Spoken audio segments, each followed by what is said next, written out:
संसद बजट सत्र में आज दोनों सदनों में कई अहम विधेयकों पर चर्चा होगी। लोकसभा में अप्रवास और विदेशी विधेयक 2025 को चर्चा के बाद पारित किए जाने का प्रस्ताव किया जाएगा। राज्यसभा में आज वित्त विधेयक और विनियोग संख्या 3 विधेयक 2025 विचार के लिए पेश किया जाएगा। वहीं कल राज्यसभा में बैंक कार्य विधियां संशोधन बिल पारित हुआ। केंद्रीय मंत्री अमित शाह ने कहा कि सहकारिता क्षेत्र में मजबूती से ग्रामीण अर्थव्यवस्था को मदद मिलेगी। सहकारिता में कई नवाचार और अनुसंधान हो सकेंगे।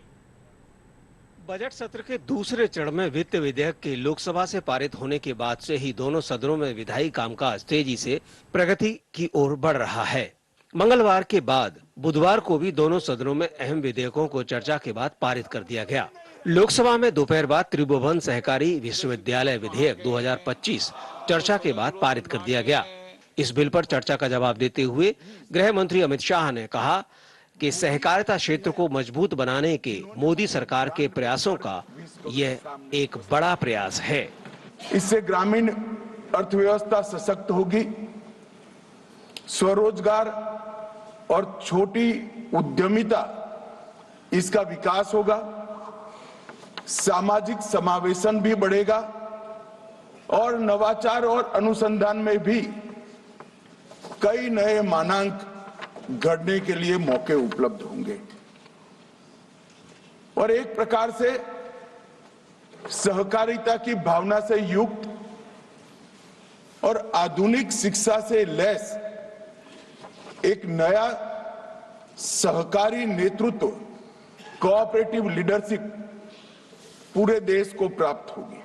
इसके साथ ही देश के पहले सहकारिता विश्वविद्यालय बनाने का रास्ता साफ हो गया है। गुजरात के आणंद जिला स्थित इंस्टीट्यूट ऑफ रूरल मैनेजमेंट को सहकारिता विश्वविद्यालय बनाया जा रहा है। ये देश में सहकारिता की पढ़ाई करवाने वाला सबसे बड़ा संस्थान बन जाएगा। इसे सहकारी विश्वविद्यालय के रूप में राष्ट्रीय महत्व का संस्थान माना जाएगा। यहाँ सहकारी क्षेत्र की तकनीकी मैनेजमेंट शिक्षा और ट्रेनिंग दी जाएगी। अमूल का ग्रुप टर्नओवर दूध के अलावे कारोबार का मिलाकर 90,000 करोड़ तक पार कर गया है।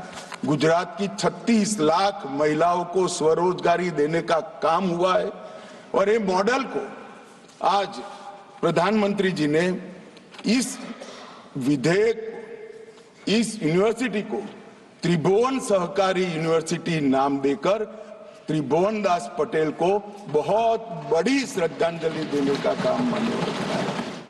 उधर राज्यसभा में बैंक कार्य विधियां संशोधन बिल चर्चा के बाद पारित कर दिया गया। इस बिल के जरिए संशोधनों का उद्देश्य ग्राहकों के लिए बैंकिंग को आसान बनाना है। Steps taken under the leadership of the Prime Minister in getting the banks to some kind of good health are showing results across various indicators which measure the health of the banks.